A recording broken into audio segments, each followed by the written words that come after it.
La Alemania de posguerra. Cuando los británicos, los franceses y los rusos invadieron Alemania en la primavera de 1945, descubrieron los crímenes nazis en toda su extensión. Los supervivientes de los campos de concentración relataron el infierno que habían vivido. No pude soportarlo. Huí, me fui. Escuché a algunos de ellos y luego no pude aguantar más. En las ruinas de los palacios nazis, los oficiales aliados siguieron el rastro de los nazis y acabaron con los últimos líderes del partido.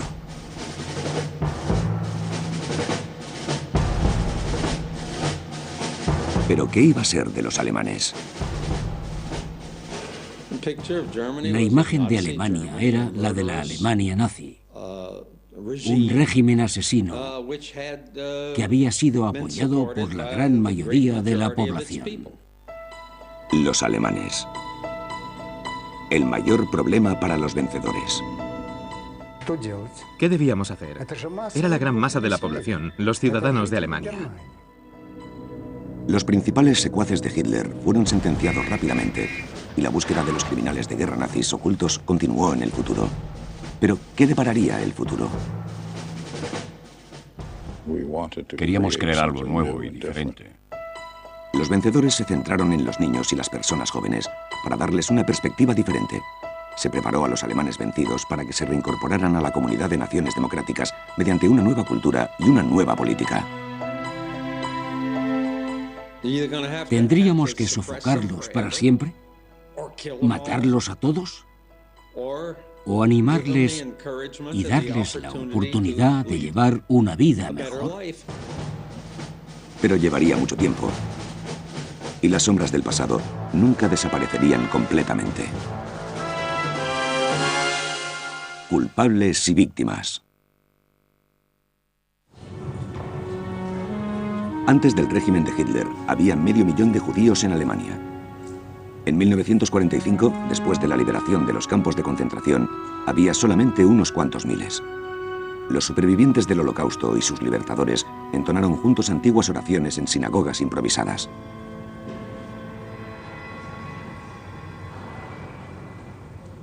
Estuve allí y recé entre aquellas personas. Y me miraban. Veían a un oficial norteamericano a quien consideraban un libertador, que se sentía como en casa, asistiendo a un ritual judío ortodoxo. Cuando salí de la sinagoga me quedé por allí. Y muchas personas se acercaron y me contaron sus experiencias. Todas las historias eran muy parecidas, pero a la vez muy diferentes. Y eran tan terribles que me porté como un cobarde. No pude soportarlo. Huí, me fui. Escuché a algunos de ellos, pero no pude aguantar más y escapé. Las fuerzas aliadas avanzaron y liberaron a los internos de los campos de concentración. Muchos querían irse de Alemania. Quienes decidieron quedarse, como los supervivientes del Holocausto, no podían olvidar el pasado. Rolf Abrahamsson es uno de esos supervivientes de los campos. Cuando fue liberado, regresó a su ciudad natal, Marl, en la región del Ruhr. Era el único miembro de su familia que había sobrevivido. Su madre había muerto en un campo ante sus propios ojos. Su padre había sido asesinado por los nazis en otro campo. E igualmente su hermano.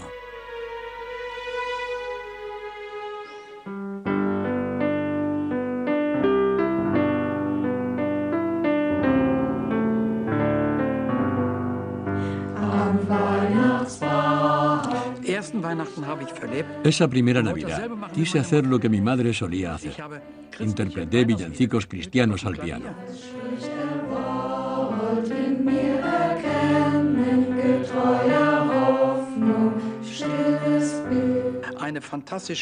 Mi infancia fue maravillosa. Y esa fue una de las razones por las que sobreviví. Pensaba en mis padres, en mi padre y en mi madre. Después de la guerra, Rolf Abrahamsson continuó dirigiendo la tienda de tejidos de sus padres. Los antiguos empleados le ayudaron a poner en marcha la empresa. Quería agradecérselo en la primera Navidad de la posguerra.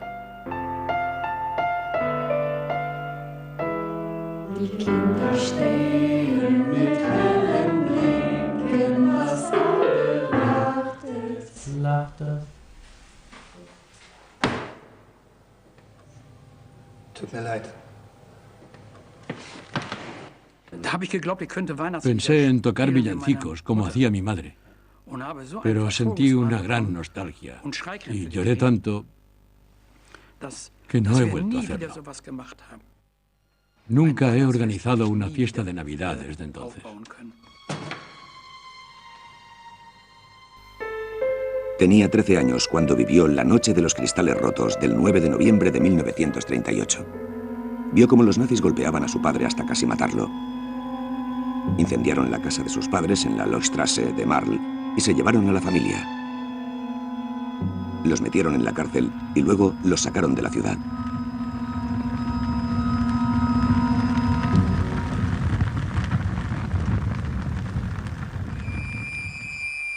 Después de la guerra, conoció a una persona de Marl que había perseguido a su familia.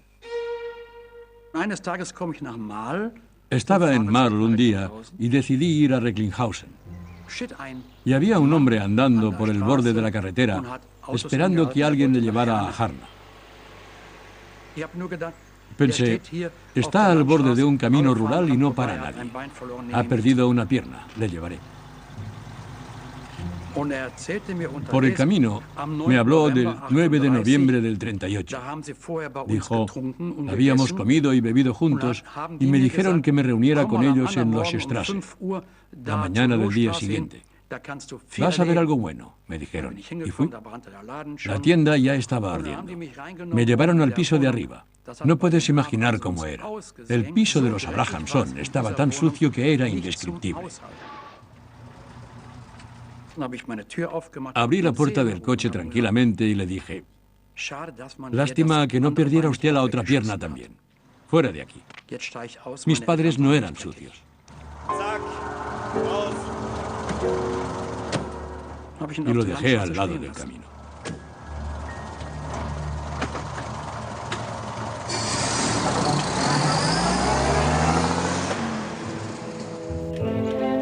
En 1947, en Alemania todavía vivía mucha gente que había sido condenada a trabajos forzados en tiempos de Hitler. Muchos no querían regresar a su patria, en la Europa del Este, que ahora estaba gobernada por los comunistas. La mayoría de las víctimas judías que habían sobrevivido al régimen de Hitler vivían en barracones viejos de los nazis. Vivían ahí porque los habían echado de las ruinas en las que se habían refugiado. Casi nadie quería quedarse. Querían irse de Alemania, lejos de Europa. La mayoría de ellos compartía un sueño: Palestina. Israel es establecimiento de un Estado judío. Las autoridades de ocupación norteamericanas, francesas e incluso las de la zona soviética no hicieron nada por dificultar sus actividades sionistas. Solo los británicos prohibieron sus reuniones. Como mandataria en Oriente Medio, Gran Bretaña quería evitar que emigraran a la Tierra Prometida. Pero los sionistas lucharon por su sueño. Incluso levantaron kibutzes en la tierra de sus asesinos. These are agricultural students learning on the farm of the late hanged Julius Streicher, an anti-Semitic specialist, to plant the crops of some distant dreamed of season, perhaps in Palestine. Otros soñaban con la tierra prometida de Norteamérica. Grupos de ayuda, como Unión Judía Estadounidense, se ocupaban de las víctimas de los campos de concentración. Organizaban cursos de aprendizaje y les daban esperanza. Estados Unidos había aceptado acoger 35.000 judíos, pero por el momento solo era una promesa.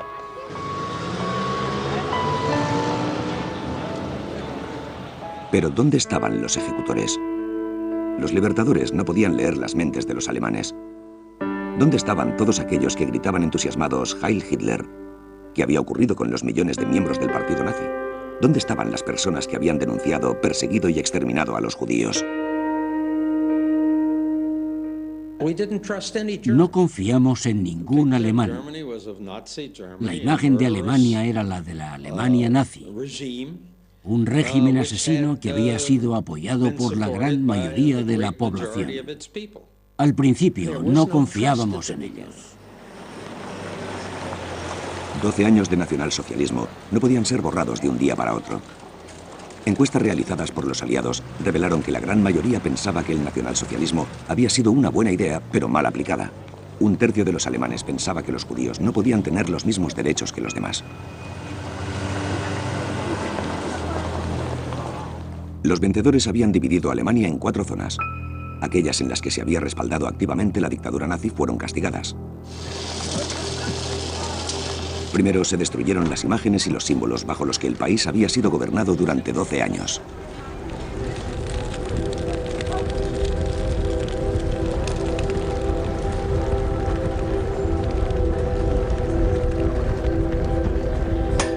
Las emblemáticas estatuas del Führer se hicieron pedazos.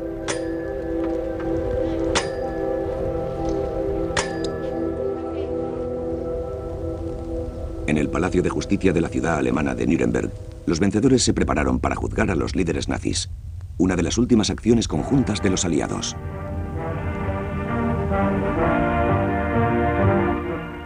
In the devastated German city of Nuremberg, wrecked by tons of Allied bombs, the ruined courthouse stands as a gruesome monument to the lost hopes of the Nazis' bid for world conquest. Here, amid the rubble of Hitler's once proud fortress, Judge Robert H. Jackson, United States member of the court that will try captured Nazi war criminals, inspects the scene of the trial.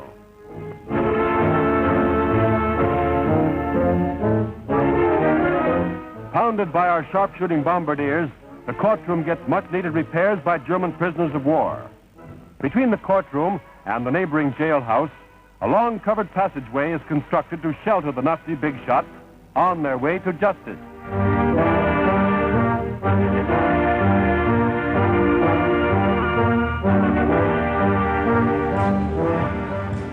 Por primera vez en la historia, el Tribunal de Nuremberg también juzgó los crímenes contra la humanidad. El genocidio fue el centro del proceso legal.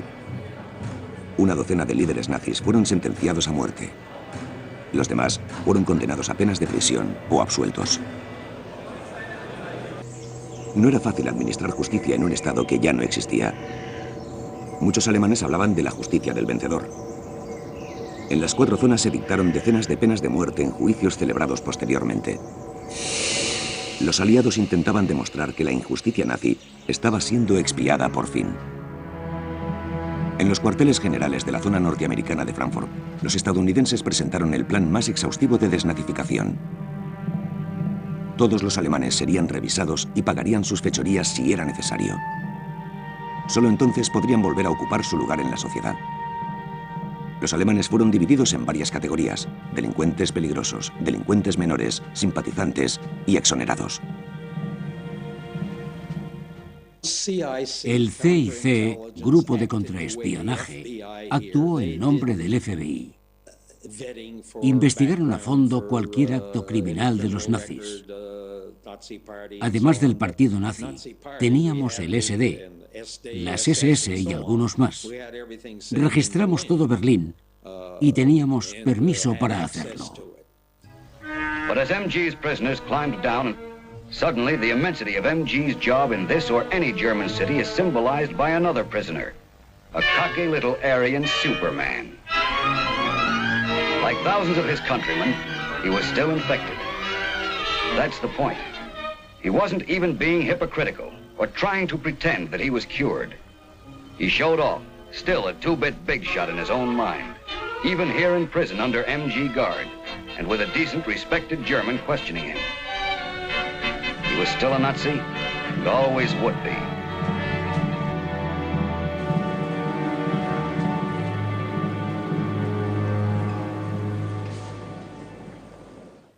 Los norteamericanos buscaron a los nazis por todas partes. Registraron pisos, empresas y bancos. Y no con delicadeza, precisamente.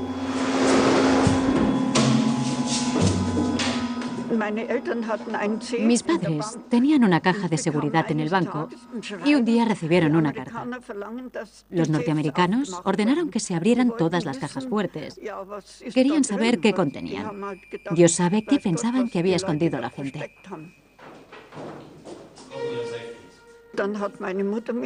Mi madre me dio una autorización escrita para abrir la caja de seguridad. Fui al banco y había 2 norteamericanos con ametralladoras y una intérprete alemana, una mujer de Würzburg que yo conocía. Y pensé, todo irá bien, no me quitarán nada. Abrimos la caja fuerte y tuve que extender el contenido sobre la mesa.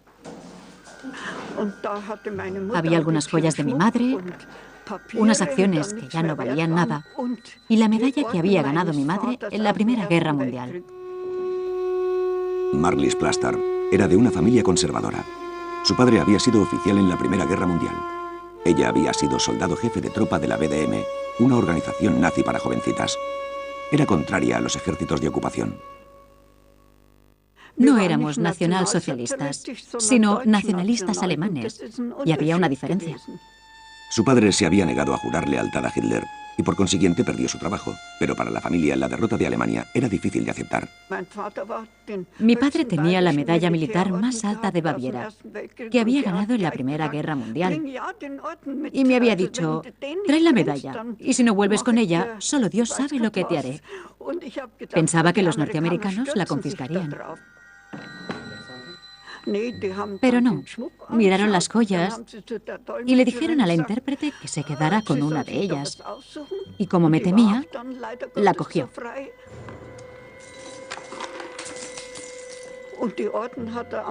El soldado tiró la medalla al suelo y tuve que arrodillarme para recuperarla. Me permitieron llevármela a casa.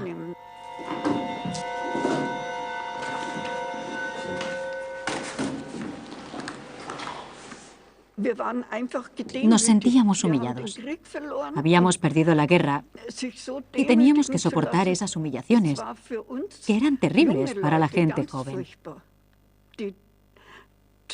Nos decían que dependíamos de ellos y que teníamos que hacer lo que nos ordenaran, que vivíamos de la caridad de las fuerzas de ocupación.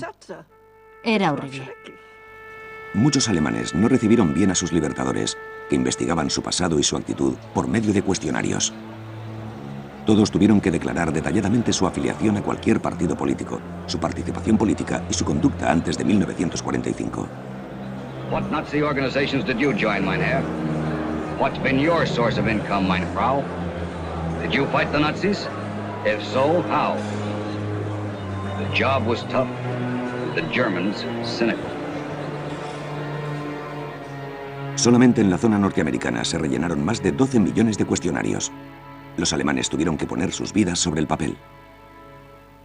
En la zona francesa teníamos los mismos cuestionarios que los alemanes rellenaban declarando la verdad o cualquier cosa, pero en general no prestábamos demasiada atención a los cuestionarios. Preferíamos el contacto directo. Y así averiguamos quiénes eran los jefes nazis. La población nos informó de buen grado. Lentamente se estableció un nuevo orden en las 4 zonas de la Alemania de la posguerra. Los criminales de guerra y los ejecutores nazis pasaban de una zona a otra para ocultar su pasado. En un país donde habían desaparecido millones de personas y se buscaba a amigos y parientes, había muchas oportunidades de volver a empezar de cero. Para las fuerzas de ocupación era difícil reclutar a personas dignas de confianza. Pero necesitaban a los alemanes, por ejemplo, para que los periódicos se editaran otra vez. Eran muy solicitados para esos trabajos. Un joven soldado norteamericano, Gene Mater, tenía la misión de encontrar periodistas para los nuevos periódicos. Tenía unos 28 o 30 años y era muy listo. Quería trabajar en un periódico. No tenía experiencia, pero era muy decidido. Hablamos. Pasamos mucho tiempo hablando. Me pareció competente y pensé en darle trabajo. Uno de mis compañeros de la sección de inteligencia no se fiaba de él. Un presentimiento. Y buscó en los archivos y averiguó que el tipo había estado en las SS, en una compañía de propaganda. Los norteamericanos acorralaron a los alemanes con acusaciones. Lo llamamos, le di su número en el partido y le pregunté qué significaba y me contestó nada. Le dije, lo sabemos. No es verdad, aseguró. Pero teníamos fotografías porque se había casado mientras estaba en las SS. Para casarse era necesario un permiso, rellenar un Fragebogen, decir quién era la futura esposa, y por eso había fotografías suyas en uniforme. Era su letra, y todo probaba que era miembro de las SS, así que lo arrestamos y fue juzgado.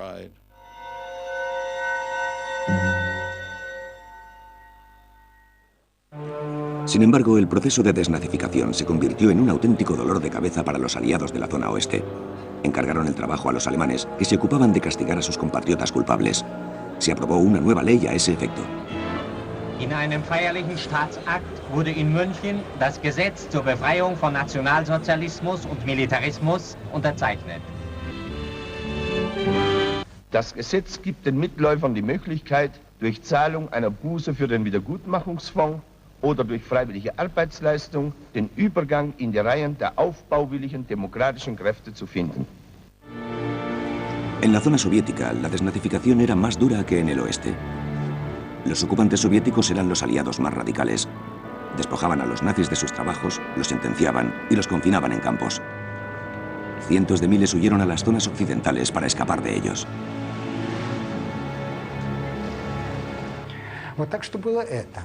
Pero todavía quedaban miembros del partido nazi. Era un auténtico problema. ¿Qué debíamos hacer? Era la gran masa de la población. Los ciudadanos de Alemania. Las autoridades militares soviéticas también pasaron el trabajo de desnazificación a los alemanes. No solo era cuestión de erradicar el nazismo. La purga se extendía también a aquellos que no querían aceptar el régimen de Stalin.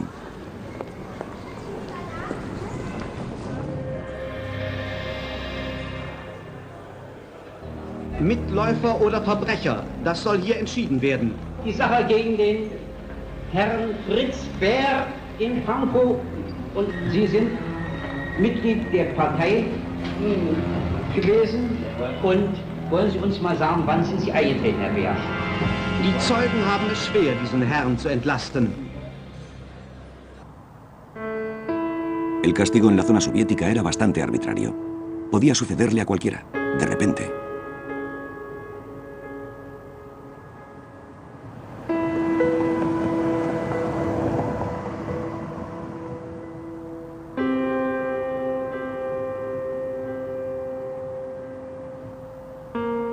Una simple denuncia era suficiente para que un exmiembro de las juventudes hitlerianas terminara en un campo especial del Servicio de Inteligencia soviético.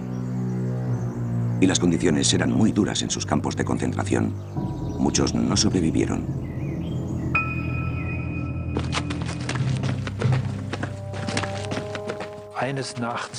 Una noche se produjo un gran alboroto. Pensé, ¿qué pasa ahora? Habían escapado 7 personas.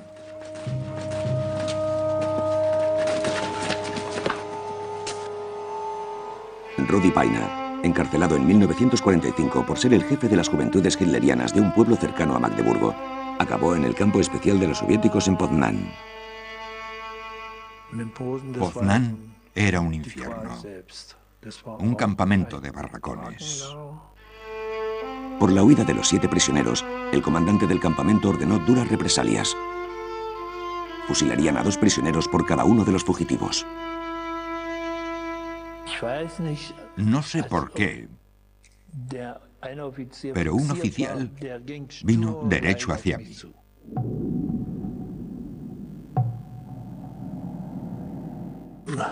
Pensé, me ha tocado.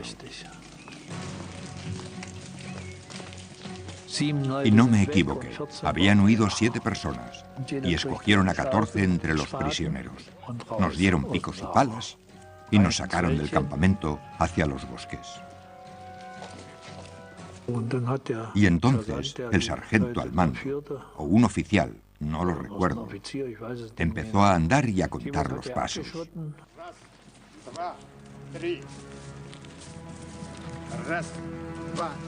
1, 2, 3, 4. Unos 12 metros. Y nos dijo que empezásemos a cavar.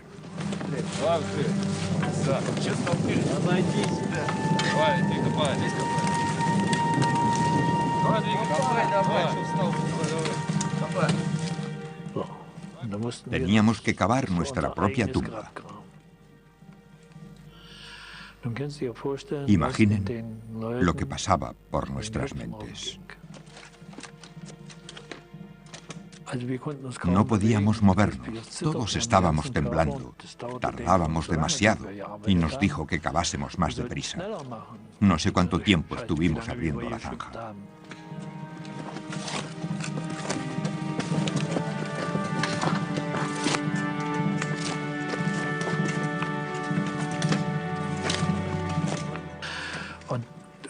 Entonces, 2 de los chicos se desplomaron. Y sin pensarlo, disparó y los mató. Y mientras seguíamos cavando, llegó un mensajero de los soldados rusos, nos dijo que parásemos, que formásemos para volver al campo. Volvimos corriendo tan deprisa como pudimos. Después supimos que una unidad de la Cruz Roja había llegado al campamento y estaban inspeccionándolo todo. Iban a pasar lista y nosotros habíamos desaparecido. Rudy Paina estuvo en prisión durante 3 años y luego fue liberado. Como millones de prisioneros de guerra, después de sufrir toda clase de privaciones en los campos durante muchos años, iba a reunirse por fin con su familia. Después de viajar durante semanas, llegó a su pueblo. Los últimos pasos hasta la casa de sus padres fueron muy difíciles. Mi padre y mi madre salieron a recibirme. Y estábamos muy contentos. Entramos en casa.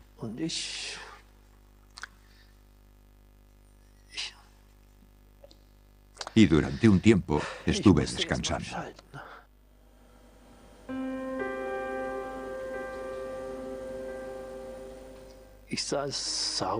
Me quedaba sentado durante horas en la salita.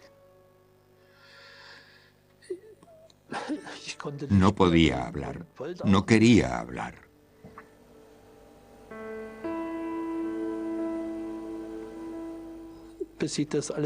Hasta que me di cuenta de que había vuelto a la vida normal, que ya no tenía que seguir viviendo como un animal. Pero tardé mucho tiempo en reaccionar.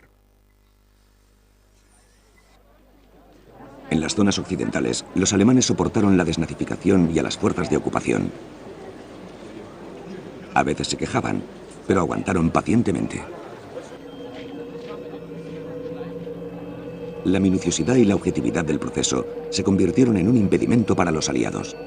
Los casos se alargaban durante años, sobre todo los casos complicados. Se castiga a la gente corriente, pero los peces gordos se escapan.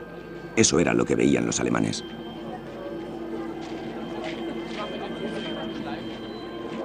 Querían olvidar el pasado, pero los vencedores todavía desconfiaban. En 1947, El paso del tiempo, el noticiario cinematográfico norteamericano, todavía daba una triste imagen de Alemania. Americans are discovering that the Germans are still far from ready to settle down as a peaceful and law-abiding people. Military police are kept busy rounding up gun runners who smuggle weapons to secret bands of Nazi diehards.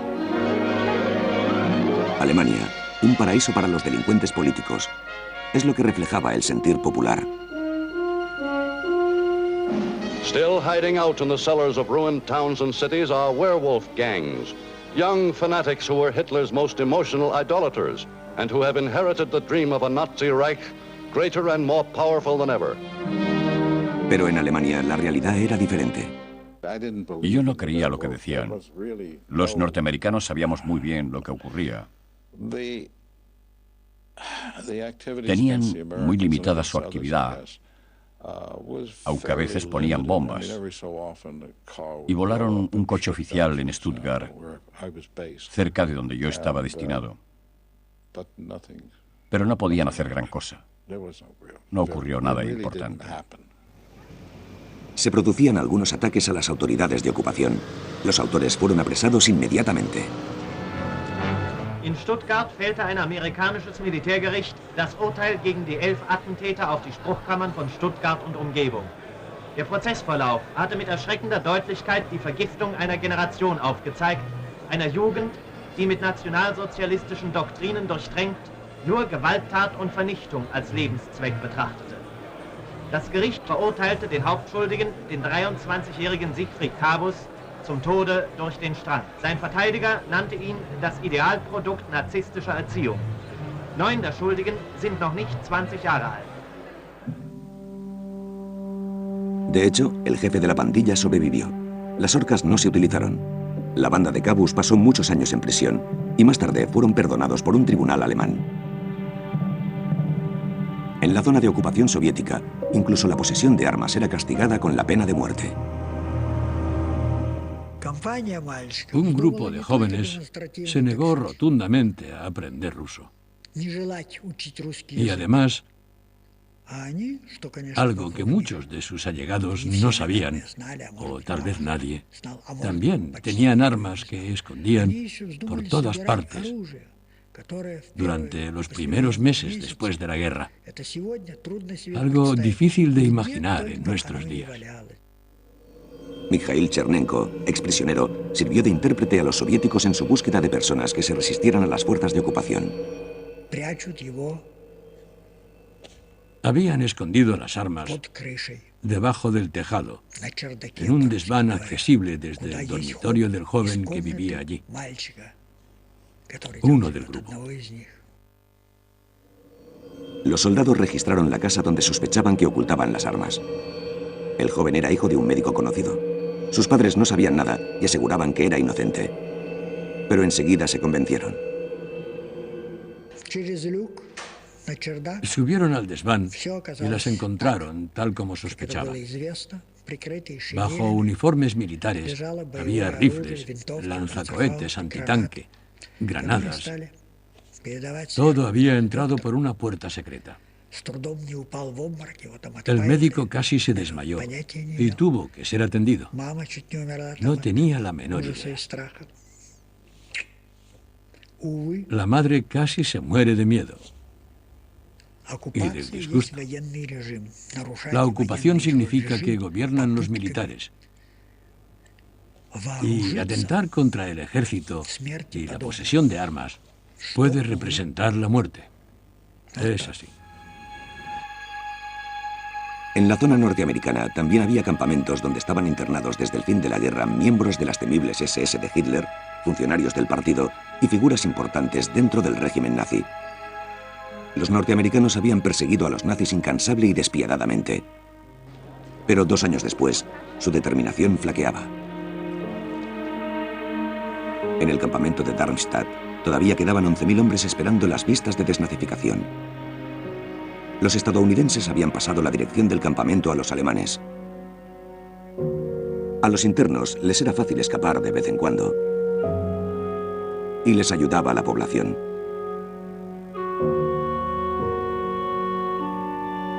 Los prisioneros salían a trabajar en la reconstrucción de Darmstadt.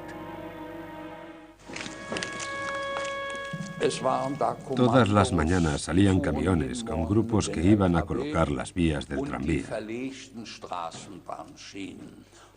Me dirigí al hombre a cargo de los camiones. También era un interno, un prisionero. Le dije, me gustaría salir a dar un vistazo por Darmstadt. Me contestó, eso está hecho. Como oficial de las Waffen-SS, Erich Heller había estado a cargo de cientos de hombres. Y por lo tanto estaba sujeto a arresto automático y era prisionero de los norteamericanos.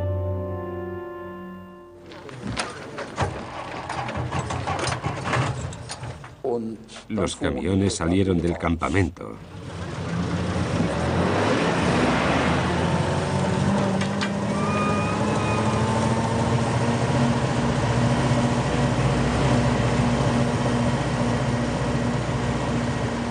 Todos empezaron a trabajar y el encargado me guiñó un ojo diciéndome que me fuera. No conocía el pueblo y, por supuesto, llevaba mi uniforme. No puedo andar por ahí con este uniforme. Y me dijeron, claro que no, ve a tal casa y habla con Frau Fulanita.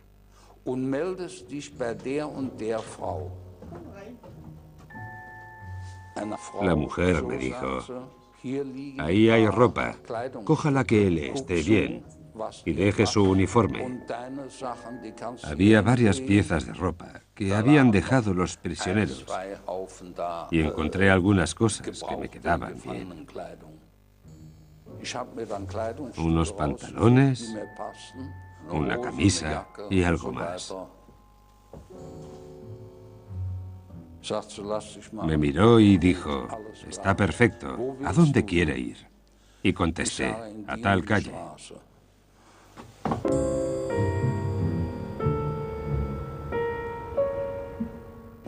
Y me dirigí a esa calle. Darmstadt todavía estaba en ruinas. Recorrí el pueblo tranquilamente porque sabía que nadie se metería conmigo. Es lo que creía. No había policía. Vi un par de norteamericanos y pensé, ya has visto bastante. Pero nadie me prestó atención. Nadie. Al día siguiente, Eric Heller volvió a la casa y la mujer desconocida le devolvió su uniforme.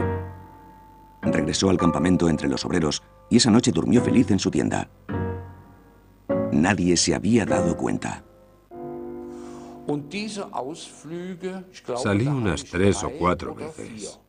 Los oficiales norteamericanos me preguntaban a veces, Herr Heller, hace días que no le vemos por aquí. Y yo les contestaba, no, tenía cosas que hacer. Eric Heller fue liberado. En la vista de desnazificación le ayudó un buen informe de la administración del campamento.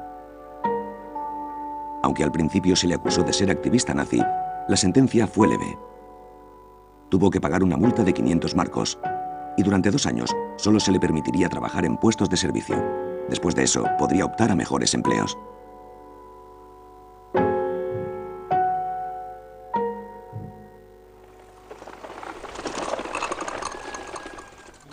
En el Darmstadt Echo vi un anuncio en el que se solicitaba un almacenero para una carbonería. Yo llevaba mi chaqueta de oficial arreglada. Cuando llegué había otros 30 esperando. Pensé que tenía pocas posibilidades. Pero me quedé. Salió un hombre de la oficina y nos pidió que formáramos una fila.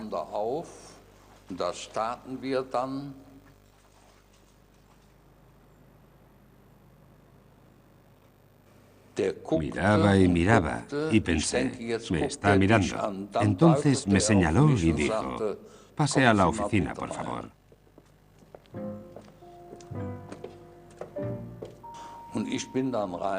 Entré a su oficina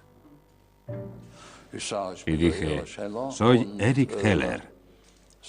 Y me preguntó, ¿era usted oficial? Le contesté, Jawohl. Me han arreglado la chaqueta de las Waffen-SS. Ya veo, dijo.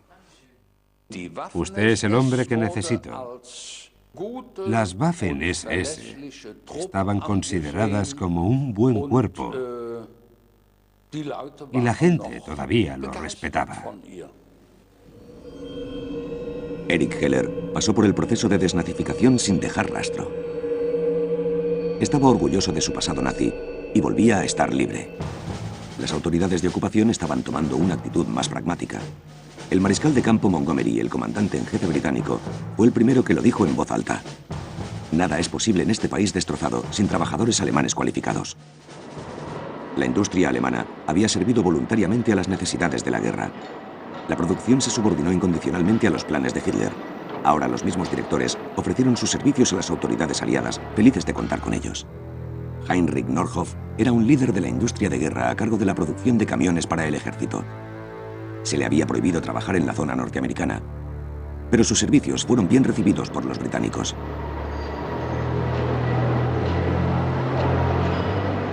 Nordhoff puso de nuevo en funcionamiento la destrozada planta de Volkswagen. Organizó los trabajos como cuando producía en tiempo de guerra, eficientemente. Se necesitaban especialistas en todas las áreas, ingenieros, abogados, médicos. Teníamos un oftalmólogo a quien habíamos arrestado por pertenecer a las SS. Nunca estábamos seguros de si era cierto, porque las SS daban rangos altos a personas importantes que ni siquiera estaban en las SS. Lo internamos en un campamento cerca de Friburgo, donde se recluía a todos los nazis importantes de la zona francesa. Pero, como era un especialista, uno de los primeros que realizaron trasplantes de córnea, tuvimos que liberarlo. Y a las 3 semanas salió para operar a un oficial francés de ocupación. Y a veces el enemigo estaba más cerca que los aliados. El príncipe von Stolberg y su familia eran parientes lejanos de la familia real británica. Se recibieron órdenes desde arriba y el soldado británico Harry Henshaw y sus compañeros tuvieron que salvar a la familia de los ejércitos soviéticos. El príncipe y la princesa, la madre y el padre, eran los más preocupados porque sabían que los rusos estaban entrando, pero no sabíamos dónde estaban, porque no estábamos en contacto con la zona de la Alemania del Este. En el palacio del pequeño pueblo alemán de Stolberg, los soldados británicos empaquetaron las pertenencias del príncipe tan rápidamente como pudieron, preocupados por la proximidad de los rusos. ¿Nos arrestarían y nos llevarían a Siberia? ¿O qué nos harían? Pensábamos en eso constantemente. Habías oído hablar de gente que desaparecía. Bueno, cogimos todos los libros y las cosas de valor y los cargamos en los camiones. Y toda la familia subió en otro camión. Cuando salían del pueblo, se cruzaron con los primeros tanques soviéticos. Harry tenía el corazón en la boca. Les saludamos con la mano y nos devolvieron el saludo. No sé si llegaron a saber quiénes éramos y qué fuimos a hacer allí, porque no vieron qué había en los camiones. La operación de rescate ordenada por la familia real británica se hizo con éxito.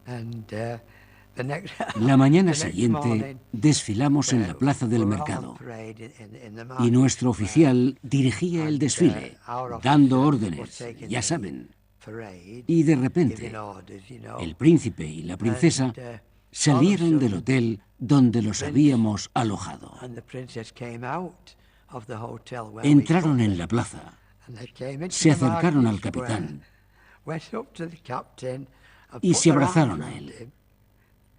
Sí, ella estaba llorando. Y nosotros también. Stalin había dicho, Hitler llegó y se fue, pero el pueblo alemán se queda. En la zona soviética, a veces los conocimientos médicos valían más que un pasado nazi, especialmente si un oficial ruso estaba gravemente herido.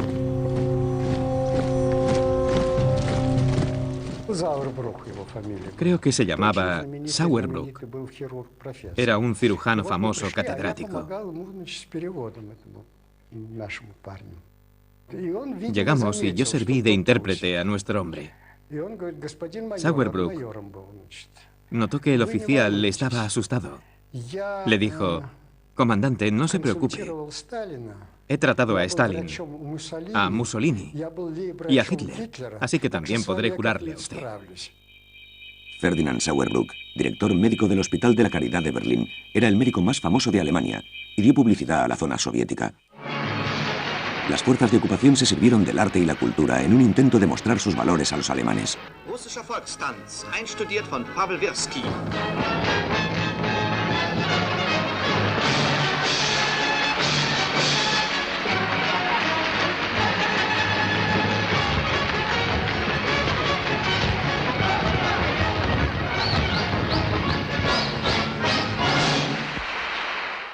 Niños, adolescentes y adultos jóvenes. Las fuerzas de ocupación sabían que la reeducación de los alemanes tenía que empezar por ellos. Habían crecido en el período nazi. Habían presenciado la guerra y el caos. Estaban desorientados, a menudo desarraigados.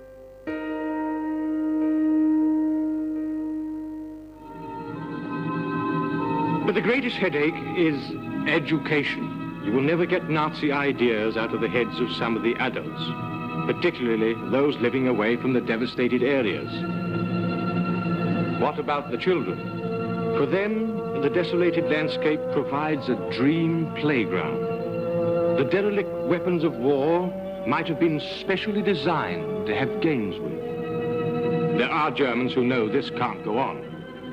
The teachers must be found and themselves taught to teach the children that there are other things in life beyond Nazism and war. But again, the complexity of problems. The schools are in ruins, the teachers too few, the children too many.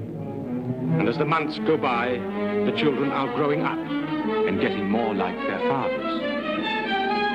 We just cannot afford to leave them to stew in their own juice. Teníamos que saber con quién podíamos contar y a quién debíamos respaldar en la población alemana. Y naturalmente eran los jóvenes. El ejército norteamericano lanzó su programa para la juventud alemana. Los soldados libres de servicio introdujeron a los niños marcados por la guerra en el estilo de vida de los norteamericanos, en el béisbol y la moda. Los nuevos valores fueron presentados atractivamente. Se ganaron enseguida a las exjuventudes hitlerianas.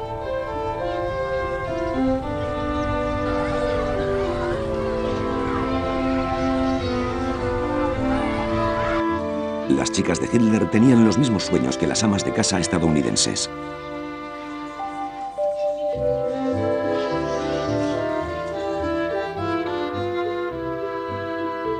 Los norteamericanos también tenían otros planes. Los alemanes necesitaban lectura, nuevos libros de nuevas editoriales. Para ser editor, había que solicitar una licencia al gobierno militar. Hacíamos todo lo posible por reeducar y reorientar. Y no solo a los niños en las escuelas, sino también a los adultos. Gradualmente pasamos el control a periodistas de confianza y les proporcionamos fondos. Y no tendrían que dar cuentas a las antiguas Verleger, las editoriales nazis. Eran un monopolio. Como el papel escaseaba, también lo controlábamos. Al principio fueron los vencedores quienes publicaron los periódicos, pero enseguida los pasaron a los alemanes para que tuvieran su propia prensa libre. Llegaba al pueblo. Primero me reunía con el personal del gobierno militar y les decía para qué estaba allí. Y luego me reunía con los alemanes, con los políticos, los banqueros y el círculo empresarial alemán y los líderes de la iglesia, y les hablaba de lo que intentaba hacer. Yo tenía el nombre de algunos de ellos, pero también lo anunciábamos por la radio, diciendo que estaba en el pueblo. Disponía de una oficina y entrevistaba a la gente. No era la prensa de la zona norteamericana, sino de editoriales privadas. No dimos dinero a esa gente. Se las arreglaron solos para editar los periódicos. No los respaldábamos económicamente en eso. Jim Mater y su equipo tuvieron éxito. Aparecieron nuevas revistas y periódicos en todas partes, en los pueblos pequeños y en las grandes ciudades de la zona norteamericana. Las licencias del gobierno militar se entregaron en público ceremoniosamente. No queríamos que pareciera una continuación de lo que había existido antes. Queríamos crear algo nuevo y diferente.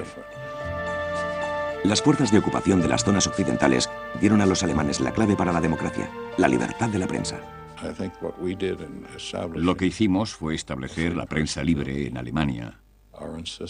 Y nuestra insistencia para que tuvieran una libertad total ha valido la pena de muchas formas. Los libros y los periódicos, el cine y la radio adquirieron un nuevo espíritu y una música nueva. Auch das Funkhaus München wurde teilweise zerstört. In den erhaltenen Räumen wird aber, während überall im Haus die Handwerker arbeiten, ein reichhaltiges Programm geprobt und gesendet. Hier eine musikalische Kostprobe zweier Gäste. Oh, it's every Sunday morning, dear, when I am by your side. We'll hop into the wagon and off we will ride. Wait for the wagon, wait for the wagon, wait for the wagon and we'll all take a ride. Bajo la influencia de las fuerzas aliadas de ocupación, empezaba la existencia de una nueva Alemania. Nuevas ideas, nuevos planes y nuevas esperanzas que levantaban la moral de la gente. Los prisioneros de guerra que iban siendo liberados se encontraron con un país irreconocible. Volvían a empezar.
La Alemania de posguerra.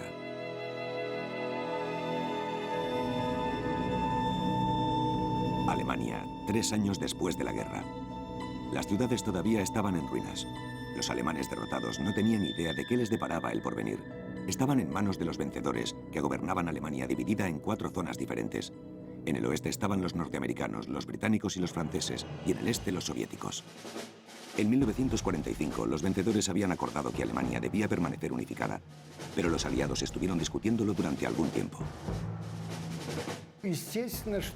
Por supuesto, había diferentes opiniones sobre el futuro de Alemania. Se agravaron las desavenencias entre los soviéticos y los norteamericanos. Empezamos a darnos cuenta de que no podíamos fingir para siempre que eran nuestros aliados. El conflicto este-oeste se intensificó con el bloqueo de Berlín. El puente aéreo de los británicos y los estadounidenses se ganó el corazón de los alemanes. El cambio se produjo cuando ayudamos a toda Alemania desde Berlín. Las fronteras de Europa habían sido modificadas. Millones de personas habían perdido su patria. Era gente desarraigada que buscaba un lugar donde establecerse. Y muchos estaban hambrientos. Alemania era un país muy lejos de la civilización. La gente tenía hambre. Los niños estaban enfermizos, delgados y pálidos, muy pálidos. Con la escasez de la posguerra, prosperó el mercado negro. Vencedores y vencidos estaban cada vez más cerca de una forma u otra. Había camareras de 30 y 40 años que se liaban con soldados de 18 años. Eran un billete para escapar de la miseria de Alemania.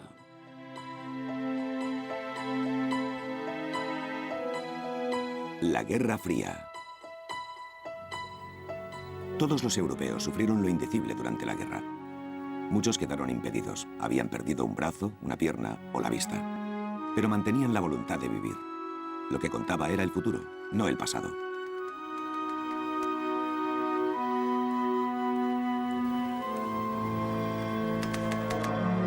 Was dagegen echter Lebenswille und Energievermögen zeigt der doppelt beinamputierte Gottlieb Heinzelmann, der sich dieses Haus ganz allein erbaut hat. Hans Braun había sido prisionero de guerra en Francia. Perdió ambas piernas en una operación de limpieza de minas. Cuando volvió a casa, sus padres ya sabían lo que le había ocurrido.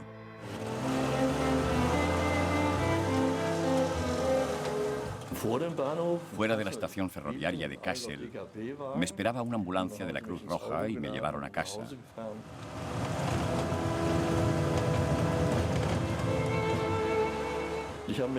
Me dije a mí mismo, tienes que ser fuerte. No puedes pensar demasiado en el pasado. Has perdido las piernas, pero no hay lugar para lloros ni lamentaciones. Todavía tienes los brazos, las manos y los ojos. Hans Braun había estado ingresado en un hospital militar de Francia durante meses. Sus padres esperaban impacientemente su regreso e hicieron todo lo posible para que al volver a casa se sintiera cómodo.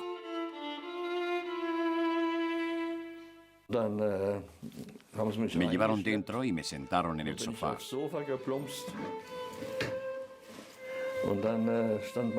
Mi padre se quedó allí con su pipa mirándome fijamente.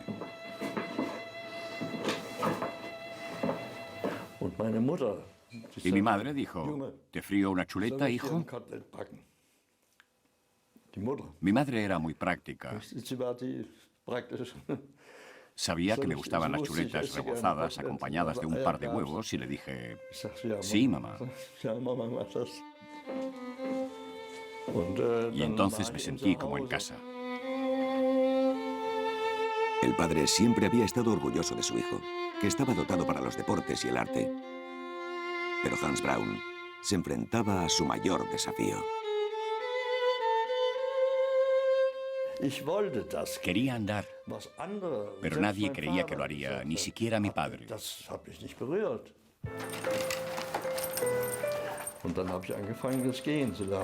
Pero empecé a intentar caminar. Hice una especie de sendero en la sala, formando un pasillo con el respaldo del sofá. La primera vez que lo intenté, mi padre estaba en la puerta con su pipa en la boca mirándome. Me levanté solo y avancé tambaleándome.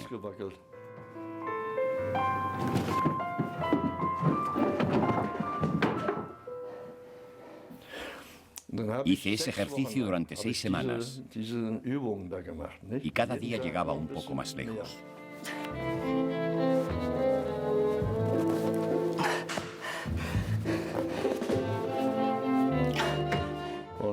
Después de practicar esas 6 semanas, me las arreglé para ir de la sala a la cocina sin ningún apoyo.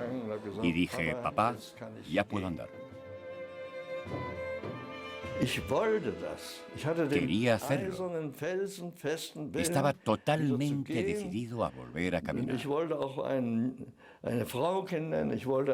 También quería conocer a una chica, casarme, tener una familia, un hijo, y lo conseguí todo. En 1948 había 4 poderes que gobernaban Alemania: los rusos, los norteamericanos, los británicos y los franceses. Pero se habían peleado entre sí. La frontera entre la zona soviética y la zona occidental se había convertido en el primer frente de la Guerra Fría. En los cuarteles centrales de Frankfurt, de la zona británica y estadounidense, la decisión era a favor de la confrontación. Cuando la Unión Soviética empezó a actuar de la forma en que lo hizo, al estilo de cualquier régimen totalitario, como cualquier régimen ideológico, empezamos a darnos cuenta de que no podíamos fingir para siempre que eran nuestros aliados. Estuvimos así durante el 46 y el 47, en etapas. Nadie puede negar que las fuerzas occidentales se esforzaron por mantener la alianza. Pero nos fue imposible. Ante todo, cada vencedor perseguía sus propios intereses. Las fuerzas occidentales querían democracia y un mercado económico, y si era necesario, a expensas de la Unión Alemana. Los soviéticos querían una sociedad socialista en toda Alemania, controlada por los comunistas alemanes. Cada vez eran más frecuentes las diferencias de opinión sobre el futuro de Alemania. Porque en esa difícil situación, el gobierno militar soviético, es decir, Moscú, insistía en establecer un gobierno unificado que, por lo menos, se ocupara de la economía. Pero las fuerzas occidentales se opusieron rotundamente. No solo había conflictos entre los soviéticos y los norteamericanos. Cada fuerza de ocupación tenía sus propios proyectos.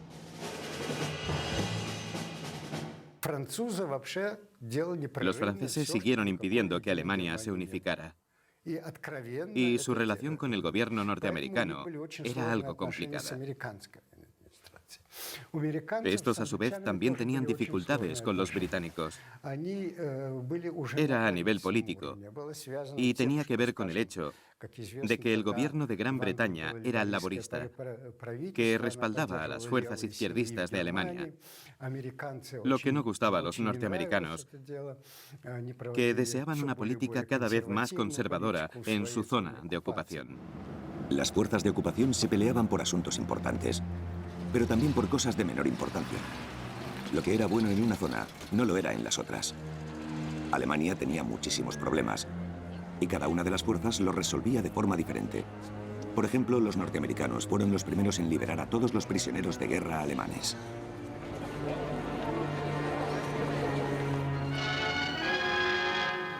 Vor kurzem verließ ein letzter Trupp deutscher Kriegsgefangener das Lager Dachau. Damit sind alle in amerikanischer Hand befindlichen deutschen Kriegsgefangenen in Freiheit gesetzt. Insgesamt wurden seit Mai 1945 in den Lagern Dachau, Regensburg und Bad Aibling über 460.000 deutsche Kriegsgefangene entlassen. Los aliados habían apresado a 11 millones de soldados alemanes. En el transcurso de la Segunda Guerra Mundial, entre ambos bandos hubo un total de 20 millones de prisioneros de guerra. Los aliados intentaban devolverlos a la vida civil.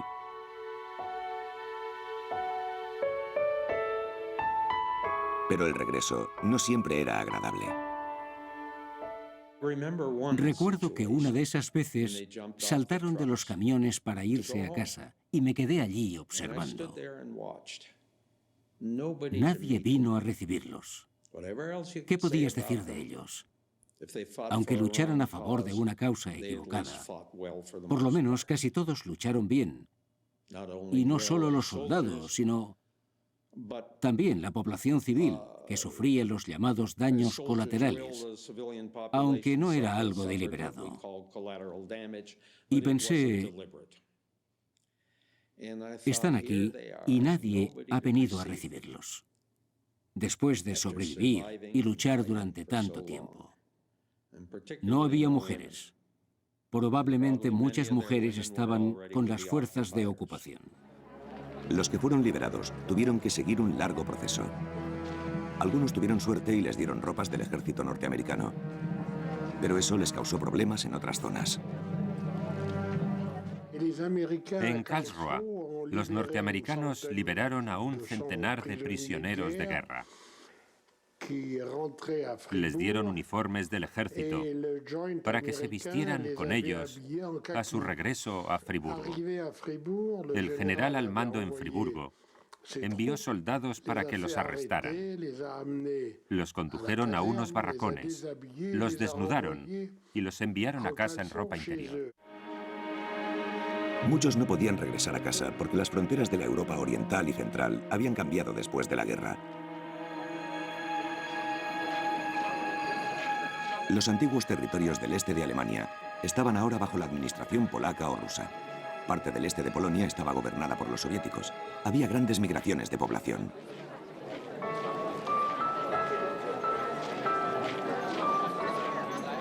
Muchos prisioneros de guerra liberados estaban desorientados. Buscaban a parientes que pudieran alojarles. La familia era lo único que podía dar cierta estabilidad en aquel caos.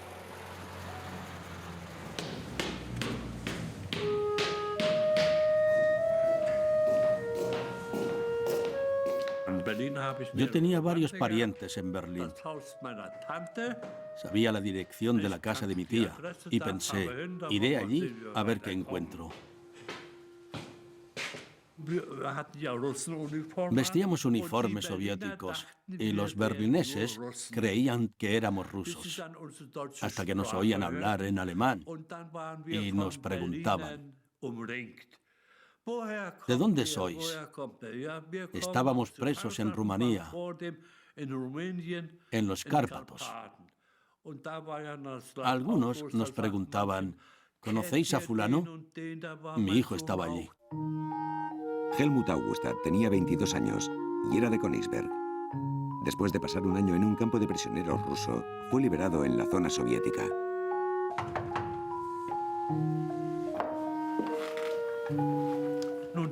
Mi tía no quería dejarme entrar. Pensaba que éramos rusos. Le dije, tía, soy Helmut. ¿No me reconoces?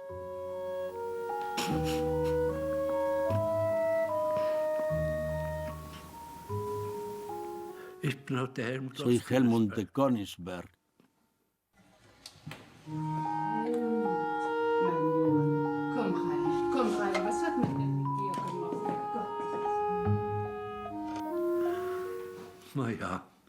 Nos recibieron con mucho cariño. Yo dormía en una bañera en el sótano.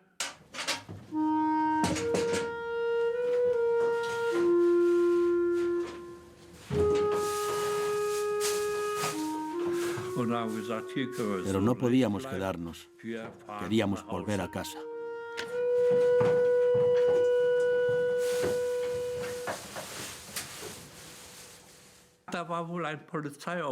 Uno de los vecinos era policía y había oído decir que funcionaban los transbordadores de Warnemünde a Königsberg. En Berlín había toda clase de rumores. Nadie sabía nada de Königsberg. Los periódicos informaban sobre conferencias y negociaciones, pero no mencionaban la situación del este de Prusia y a nadie le extrañaba. En Potsdam se decidió privar a Alemania de sus tierras del este. Pero pasó un año antes de que los soviéticos decidieran anexionar a sus territorios la zona este de Prusia. Helmut Augustat y sus amigos querían volver a casa y creyeron que podían llegar a Königsberg vía Warnemünde. Fueron a la estación de Potsdam, desde donde salían trenes hacia el Báltico. Y por fin salió el tren. Iban miles de personas. Y tuve que estar de pie durante horas. Después de un largo viaje, llegó a Warnemünde, a orillas del Báltico. Y entonces sufrimos una gran decepción. No se veía ningún barco. Preguntamos por todas partes.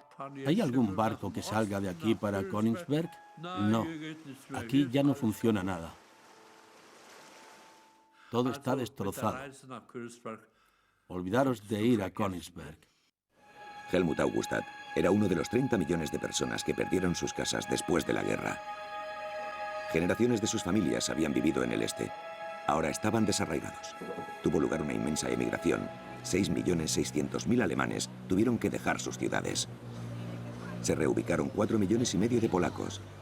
En todos los países del este de Europa se expulsaba a la gente o se mudaban. Cambió enteramente la población de las ciudades de las zonas rurales. Durante la Segunda Guerra Mundial y los años que la siguieron, desapareció el pluralismo cultural de los países del centro y el este de Europa.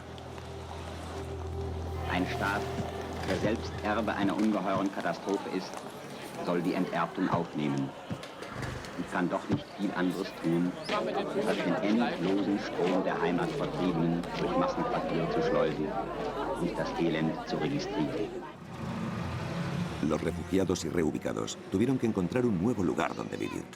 Eran desconocidos en pueblos y ciudades que hasta entonces habían sido comunidades cerradas. En Alemania, las fuerzas de ocupación se encargaron de los recién llegados. Si analizas lo que ocurrió en la zona soviética, objetivamente, en vez de emocionalmente, había muchos aspectos positivos con respecto a los reubicados.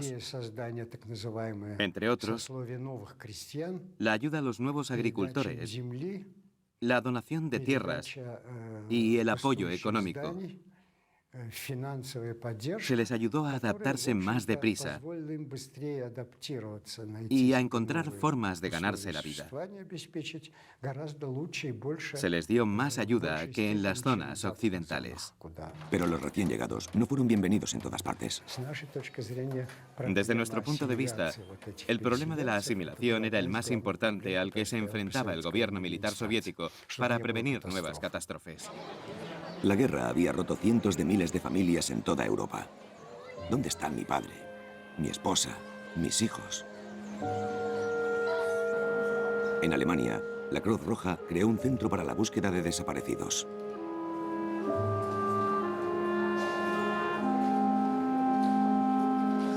Cada día había llamamientos en las emisoras. Der Soldat Fritz Unruh, geboren am 17.08.1907 in Kaltjenen, sucht seine Frau Martha Unruh. El noticiario cinematográfico de la zona soviética, Testigo Ocular, ayudaba a los niños que buscaban a sus padres. Hans-Jürgen Nack, Geburtsort Stettin, sucht die Mutter. Brigitte Kowalkowski stammt aus Marienwerder und sucht die Eltern. Wolfgang Wollert, 1941 in Berlin geboren, möchte die Angehörigen wiederfinden. Erika und Hans Wegener, geboren in Dollstedt, suchen den Vater. La mayoría de estos niños perdieron a sus padres cuando se modificaron las fronteras después de la guerra. Después de 1945, la antigua Prusia y su capital, Königsberg, ahora Kaliningrado, pertenecía al círculo soviético de influencias. No había orden en la ciudad totalmente devastada. La entrega de suministros era catastrófica. Murieron muchas personas y quedaron huérfanos miles de niños.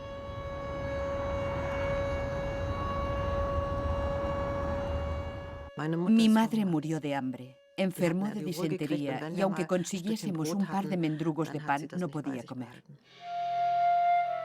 Christa Pfeiler tenía 11 años en 1945 y vivía en la destrozada Königsberg, ocupada por los soviéticos. Ella y su hermana menor tuvieron que enterrar a su madre en un hoyo que hicieron en el suelo.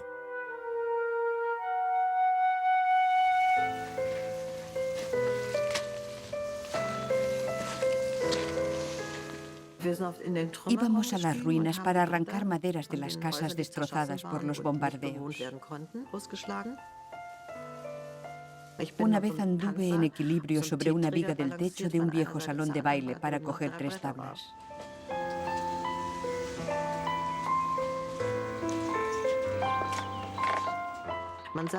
La gente decía, quisiera morir, pero morir no es tan fácil. Recuerdo que estaba al lado del agujero donde enterramos a mi madre, jurando que haría todo lo posible para no terminar como ella.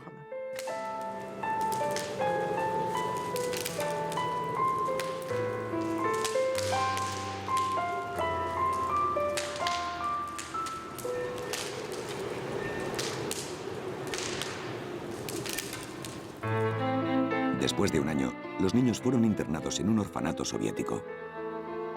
Christa Pfeiler aprendió ruso. Estaba destinada a convertirse en una buena ciudadana soviética. Pero entonces les comunicaron que regresaban a Alemania. Christa Pfeiler y su hermana viajaron en un tren de carga a la zona soviética, donde había un campamento de recepción para niños perdidos. Desde allí, ellas y miles de niñas y niños fueron instalados en varios orfanatos, y a veces con familias.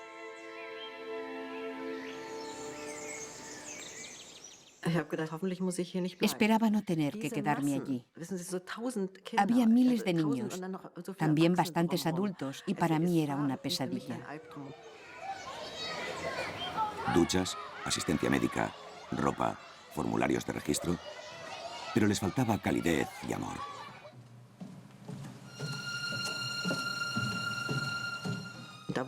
Nos separaron por edades y no permitieron que mi hermana se quedara conmigo.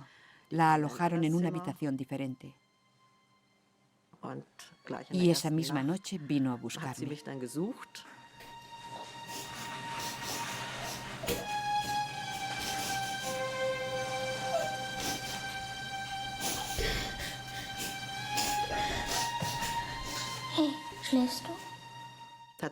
Estaba llorando y dijo, estamos muy lejos de mamá y de la abuelita y quién sabe si las volveremos a ver. Y le dije, mira, allí arriba hay 2 estrellas. Esa es mamá y la otra es la abuelita. Se calmó y se acostó en mi cama. Christa Pfeiler y su hermana fueron enviadas a un nuevo orfanato más pequeño. Estaban completamente solas, sin familia. Pero pronto iban a encontrar una nueva casa, por lo menos para las fiestas de Navidad. En el pequeño orfanato de Belka celebraron una fiesta navideña y todos tuvimos un regalo. Luego nos dijeron que se había hecho un llamamiento y que íbamos a pasar la Navidad con familias. Tenías que decir si aceptabas. La Navidad sería una prueba para Christa Pfeiler y su hermana. Si gustaban a la familia, podrían quedarse con ellos.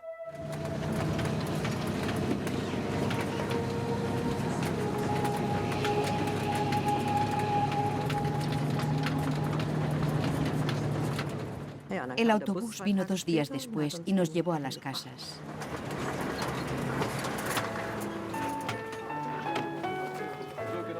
El pueblo era Groß-Pospitz. Tenía una iglesia, una gran plaza y 2 escuelas.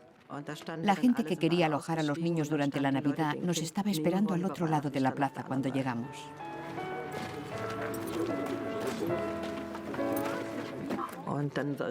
Estábamos en la plaza del mercado y la gente escogía al niño que quería acoger.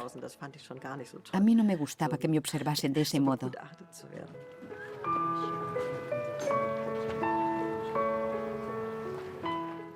En esos momentos contienes la respiración y solo esperas que te elija una buena familia. Se acercó una señora que quería alojarme. Me dijo que tenía 2 hijos y una bonita casa y que le gustaría tenerme durante la Navidad. Y yo le dije, desearía esperar a alguien que también quisiera a Christel. Los pequeños no tenían tantas posibilidades porque la mayoría querían niños más mayores. Para algunos era bueno, pero para otros no.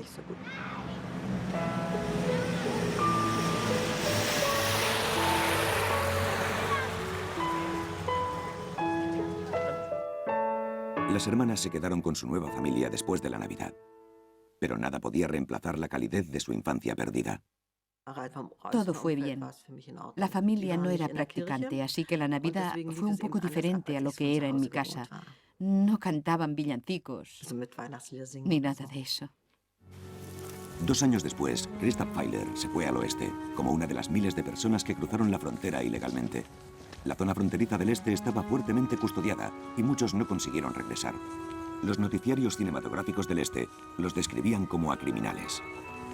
Täglich gingen Hunderte, Tausende illegal über die Zonengrenzen. Die meisten von ihnen kleine Hamsterer. Was einer von ihnen im Koffer oder im Rucksack davon trug, war nicht viel. Aber Tausende und Abertausende solcher Fälle wurden zu einer Gefahr für die Ordnung und für die Versorgung der Zone. Unter den illegalen Grenzgängern befanden sich Schädlinge, Agenten, Saboteure. Dieser konnte sich von der verbotenen Nazi-Literatur nicht trennen.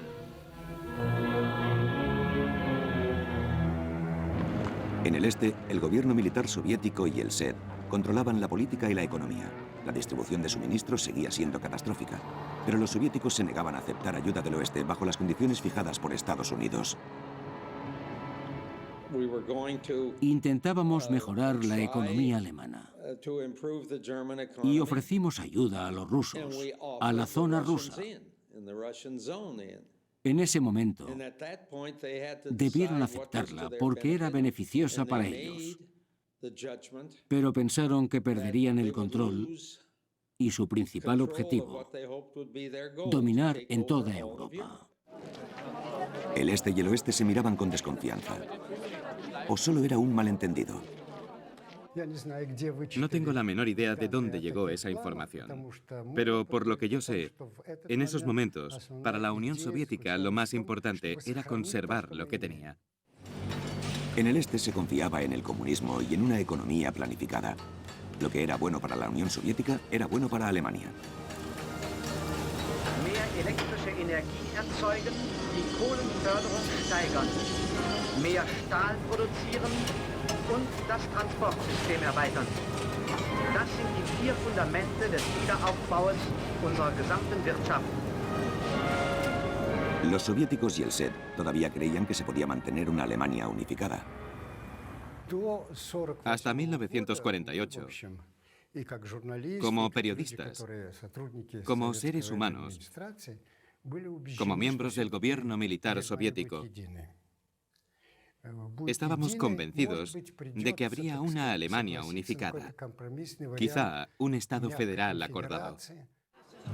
Pero el clima político del mundo estaba cambiando. Europa se vio sorprendida por la Guerra Fría. En Polonia y Checoslovaquia se instauró el régimen comunista. El estancamiento económico estaba afectando al humor del este. La propaganda se estaba volviendo más agresiva. Era fácil encontrar un chivo expiatorio. El culpable era el capitalismo occidental. Los noticiarios cinematográficos del este seguían exigiendo una Alemania unificada. Gerade heute, da die Spaltung Deutschlands durch das Treiben einer Clique verantwortungsloser Politiker, die Kriegshetzer des Monopolkapitals, zu einer akuten Gefahr geworden ist, wird durch Leipzig erneut und nachdrücklich bekundet, dass die deutsche Wirtschaft zusammengehört und nicht für ewig auseinandergerissen werden kann und darf. Europa se enfrentaba al abismo de una nueva guerra. El triunfo de Stalin se anunciaba en Berlín, en los sectores occidentales vulnerables. Los soviéticos montaron controles más severos en las rutas de acceso a la antigua capital del Reich. Estábamos en Berlín por la gracia de Stalin. En eso se apoyaban para ejercer presión contra nosotros. Ahí es donde podían presionarnos. Y lo hacían. Abril de 1948. Un avión de combate soviético derribó una aeronave británica que se acercaba a Berlín. Murieron 14 personas. Occidente lo vio como una provocación. Los soviéticos dijeron que había sido un accidente. Laut dem sowjetischen Gutachten hatte sich der britische Pilot bei schlechter Sicht ohne Avisierung dem sowjetischen Flugplatz Galgo genähert. En el Consejo de Control aliado en Alemania, las cuatro fuerzas habían hablado durante mucho tiempo. Ya no tenían nada más para decirse. El intento de gobernar juntos Alemania había fallado. Recibí la llamada de un compañero y me dijo, ¿sabes qué ha ocurrido? Las conversaciones en el Consejo de Control se han terminado. Inmediatamente telefoneé a un amigo del otro lado y le conté lo que había pasado. Bueno, no nos pusimos a gritar ni a arrancarnos los cabellos, pero sabíamos que las cosas habían ido muy mal. Era el mundo de la alta política. Pero había otra clase de vida en los sectores occidentales de la ciudad. Los soldados de ocupación eran jóvenes. Las mujeres alemanas habían soportado muchas privaciones y había escasez de hombres. Era despampanante, muy bella. Necesitaba algo para comer. Y yo le di algunas cosas. Y cuando nos quisimos dar cuenta, nos estábamos abrazando. Y lo hice con la idea de que sintiera que iba a cuidar de ella. El joven norteamericano Tony Vaccaro vino a Alemania como fotógrafo. Era popular entre las chicas alemanas y él sabía por qué. La chica siempre me pedía lo mismo, café. No sé si era para su madre o para ella. Tal vez lo vendían para comprar otras cosas. Yo no fumaba, pero tenía un paquete gratis todas las semanas. Un cartón. Así que les regalaba muchos cigarrillos. Y con esos cigarrillos compraban otras cosas. Se acostaban contigo por una botella de champán.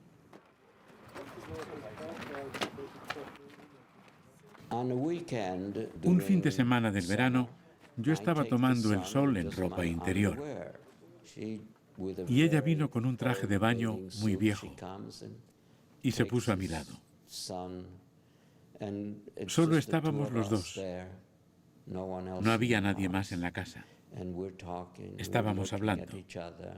Nos miramos y pasó lo que tenía que pasar. Te olvidabas de que había sido una enemiga.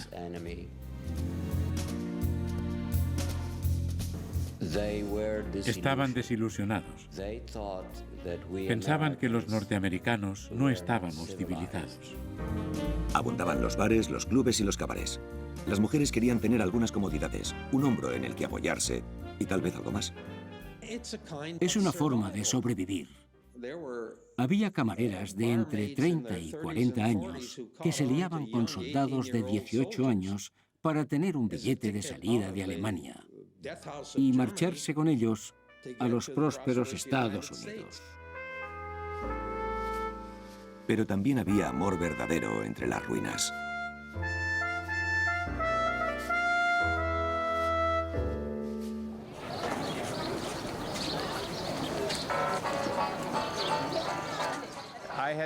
Acababa de salir de la estación de Berlín-Marienfelde. La chica estaba junto a los barracones y tenía un juego de compases, un Silkerkasten. Me preguntó, ¿le gustaría comprarlo? Me lo dijo en alemán porque no hablaba inglés. Le pregunté cuánto quería y me dijo, "Zwei Stangen Zigaretten", 2 cartones de cigarrillos. Y le dije, espera aquí, ahora vuelvo. Fui a buscar mi ración de 2 cartones de cigarrillos y cuando volví estaba esperando. Pero no me dio el Cirkelkasten hasta que le entregué los cigarrillos. Paul Johnson había llegado a Berlín el día anterior. Era oficial del ejército norteamericano y tenía una tarea especial: recuperar los cadáveres de los soldados estadounidenses que aún no se habían hallado. Lilo era viuda de guerra. Necesitaba los cigarrillos para comprar comida para sus 2 hijos, su madre y para ella. Hicimos el intercambio y le pregunté de dónde era y esas cosas. Y me dijo, de Mariendorf. Yo quería volver a verla y le pregunté, ¿tienes alguna otra cosa en casa que quieras vender? Cuando se fue, me quedé mirándola y pensé, es una mujer preciosa. Y entonces se volvió y me vio, porque yo seguía allí. Se detuvo y nos sonreímos. Caminamos el uno hacia el otro. Nos dimos nuestros nombres y direcciones y olvidamos quiénes éramos y de dónde veníamos. Y así es como nos conocimos. Fue amor a primera vista. Bueno, a segunda vista. Enseguida se comprometieron. Y al poco tiempo llevó a casa a Mr. Johnson. Al principio su madre no estaba conforme. Era de Fort Pommern. Y era muy cerrada. Ya saben a qué me refiero, muy de pueblo. Pero al final me aceptó y me llamaba Johnny Line. Y cuando empecé a llevarle raciones de carne o una carga de carbón para la chimenea, entonces todo se arregló. Un norteamericano con una mujer alemana. Ocurría mucho en aquellos años. Se enamoraban, querían disfrutar de la vida, pero había quien no lo aprobaba. Pasábamos muy buenos ratos juntos. Íbamos al Sportstadion, al Staatsoper, pero para ella no era fácil. Había cientos de sectores de la población de Berlín que aceptaban la relación entre los norteamericanos y las mujeres alemanas, pero en su vecindario había algunos que a sus espaldas la llamaban Amihu, amiga de los yanquis. Dijo, a mí no me importa lo que digan, solo contamos tú y yo. Paul Johnson quería casarse con su Lilo.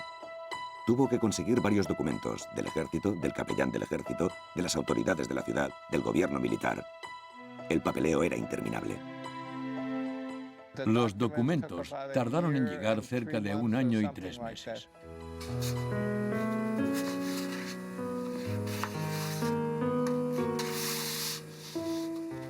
Ella tuvo que seguir todos los pasos del proceso de desnazificación. Fue tremendo para ella. Y se aseguraron de que yo no tuviera una esposa en Norteamérica y cosas de ese estilo. Y tuve que recorrer muchos despachos y firmar muchos papeles.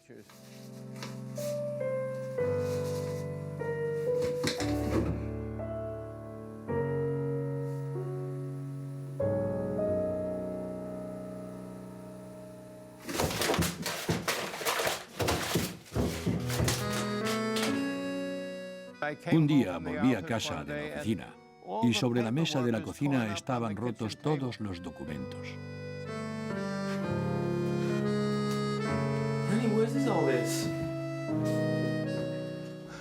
Le pregunté, ¿por qué has hecho eso? Empezó a llorar y me dijo, los norteamericanos me odiarán porque soy alemana. Y yo le contesté, estás equivocada, nosotros no os odiamos.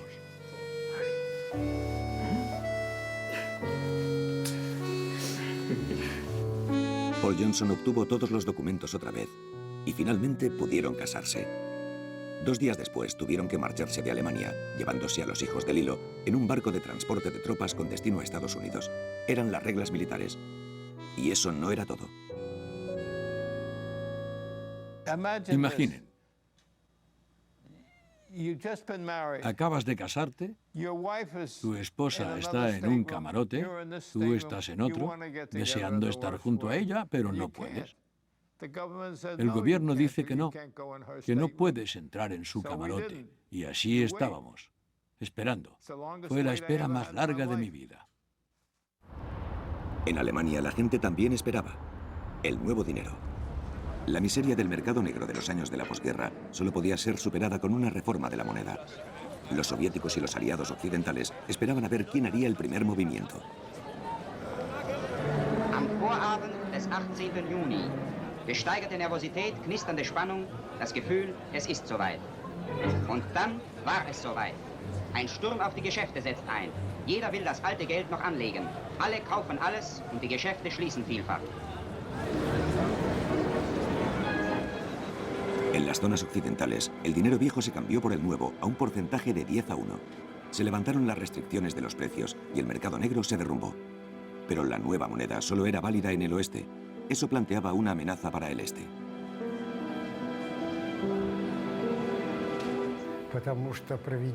La introducción de la reforma de la moneda, que no se informó a la Unión Soviética, fue como un puñetazo en el estómago. Una catástrofe. El dinero antiguo no servía para nada en la zona soviética. Y todo el dinero que había en las zonas occidentales, 3 veces más que en el este, fluyó en la zona soviética y arruinó la economía. En Berlín se palpaba la tensión. Los sectores occidentales eran islas rodeadas por los carteles triunfales de Stalin en la zona soviética.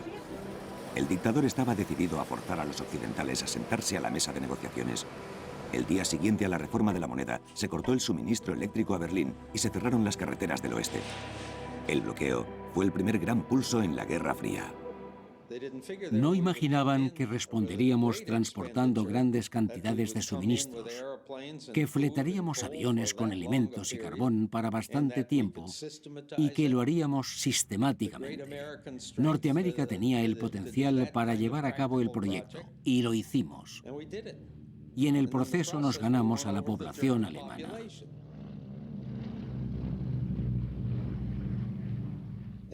Había mucha preocupación, tensión, pero no nos rendimos. Era algo que teníamos que hacer. No podíamos llegar a Berlín más que por aire, y allí teníamos soldados, teníamos familia. El puente aéreo de Berlín fue la mayor operación militar de la posguerra emprendida por los aliados occidentales. Llegaba un avión norteamericano o británico cada 10 minutos, llevando suministros por los pasillos aéreos. El Berlín occidental sobrevivió a pesar del bloqueo. Yo estaba allí en esa época, en Berlín. Los aviones volaban sobre mi casa para aterrizar.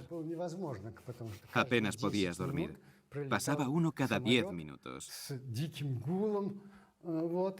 Después de unos meses, quedó claro que nuestro plan había fallado. Los aviones descargaban uno tras otro en los aeropuertos de Tempelhof y Gatow. El carbón, la harina, el azúcar y los cigarrillos se transportaban en camiones. Los soviéticos sabían que habían sido derrotados. Incluso hubo una conferencia de prensa. Uno de los corresponsales británicos hizo una pregunta. ¿Dispararán ustedes a los aviones? La respuesta fue, no, no dispararemos. Ya no tenía ningún sentido. Deberíamos haber llegado a un acuerdo y terminado con el estúpido bloqueo. But the bridge wasn't just busy, it was collision-proof too. Each plane was separated from every other by 3 minutes and 1,000 feet. And that's how it went, 24 hours a day. Los pilotos norteamericanos y británicos arriesgaban la vida volando por los angostos pasillos aéreos y aterrizando entre un mar de edificios. Durante el año que duró el bloqueo, hubo accidentes continuamente, con resultado de muertos y heridos. Pero eso no cambió nada. El este y el oeste habían decidido seguir por caminos separados. El verano de 1948, los aliados occidentales ordenaron la fundación del Estado de Alemania Occidental. Die Militärgouverneure wiesen die Ministerpräsidenten an, bis spätestens 1. September dieses Jahres eine verfassunggebende Versammlung einzuberufen, wenigstens Westdeutschland zu einer politischen Einheit zusammenzuschließen. Unas semanas después, por orden del Soviet, el Congreso del Pueblo se reunió en Berlín del Este para redactar la constitución de un segundo Estado alemán. Am Schluss der Sitzung wurde der Antrag angenommen, die Farben Schwarz-Rot-Gold zu den Farben der Deutschen Demokratischen Republik zu erheben. Heute bereits ein Symbol der Einheit und der nationalen Selbsthilfe, werden sie morgen, wenn nötig, für alle fortschrittlichen Deutschen das Symbol des nationalen Widerstandes gegen die Kräfte sein, die die Teilung und die Auflösung unseres Vaterlandes betreiben. No hubo acuerdo en el frente político, pero a un nivel más humilde la gente se vio obligada a llegar a compromisos. Helmut Augustat había encontrado trabajo en Rostock, en la costa del Báltico, porque no podía regresar a Königsberg, su ciudad natal, ahora territorio soviético. Leí un anuncio de unos cursos para formación de maestros. Hacían falta maestros. Y yo siempre había querido dedicarme a la enseñanza. Helmut Augustat aprovechó la oportunidad y empezó a prepararse para ser nuevo maestro. Los maestros entrenados en el marxismo debían enseñar a los niños el camino hacia un futuro mundo comunista. Después de un breve curso, Helmut consiguió su primer trabajo.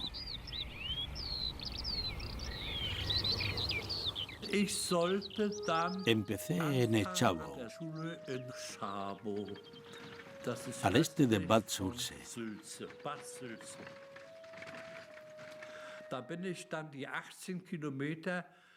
Tenía que recorrer 18 kilómetros desde Sanitz a Bad Sulze, en carros o carretas tirados por caballos que iban de un pueblo a otro.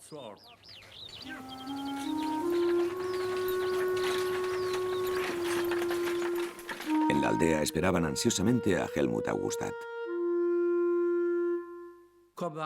Cuando llegué pregunté por el alcalde. Vivía en la casa de un piloto de guerra fallecido. Me presenté, se levantó de un salto y dijo: Herr Augustat, quédese aquí, por favor.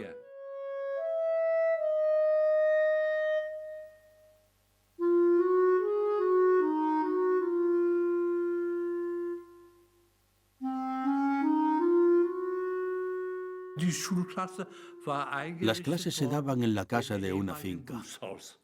Había una pizarra, unos cuantos mapas y bancos para los 8 niveles. Empecé un lunes, mi primer día en la escuela. ¿Qué sabéis del escarabajo de la patata? Nadie sabía nada de eso. Yo tenía un magnífico libro de biología donde encontré una página sobre esa especie de escarabajo y les conté lo que sabía.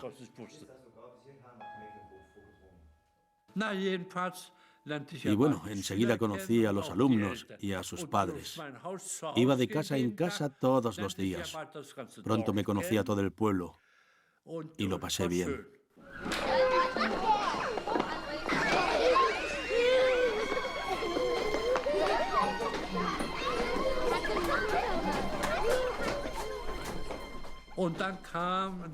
Y entonces vino el secretario del partido y me preguntó si me gustaría afiliarme.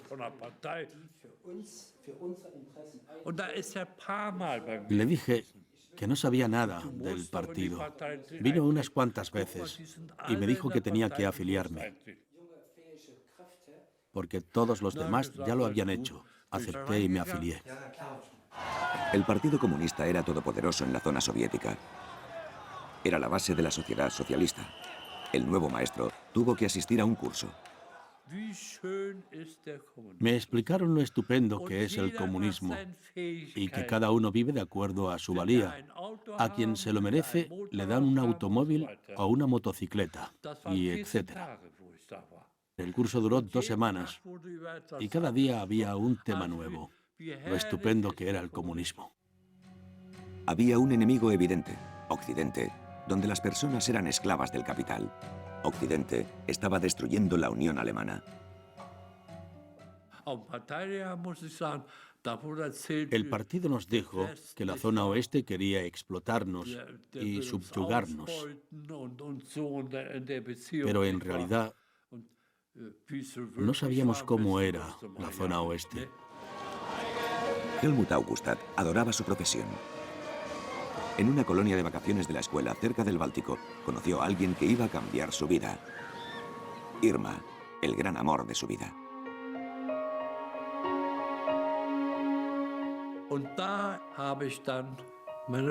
Allí conocí a mi esposa, que también era maestra, e hija de un agricultor del este de Prusia. Nos prometimos y nos casamos el 1 de octubre de ese mismo año. La gente se asentó en la Alemania dividida. En el este, en las zonas occidentales y en Berlín, donde los cielos seguían transitados por los aviones llamados bombarderos de golosinas. La batalla propagandística duró casi un año. El Berlín occidental se convirtió en el punto más caliente de la Guerra Fría y fue declarado símbolo del mundo libre. Ihr Völker der Welt, ihr Völker in Amerika, in England, in Frankreich, in Italien, schaut auf diese Stadt. El puente aéreo de Berlín, Operación Avituallamiento, se convirtió en el símbolo de una nueva amistad. My wife and I had stayed up half the night tying our candy ration up with handkerchiefs. Operation Vittles was an old story. Now I was joining what we called Operation Little Vittles for the kids of Berlin.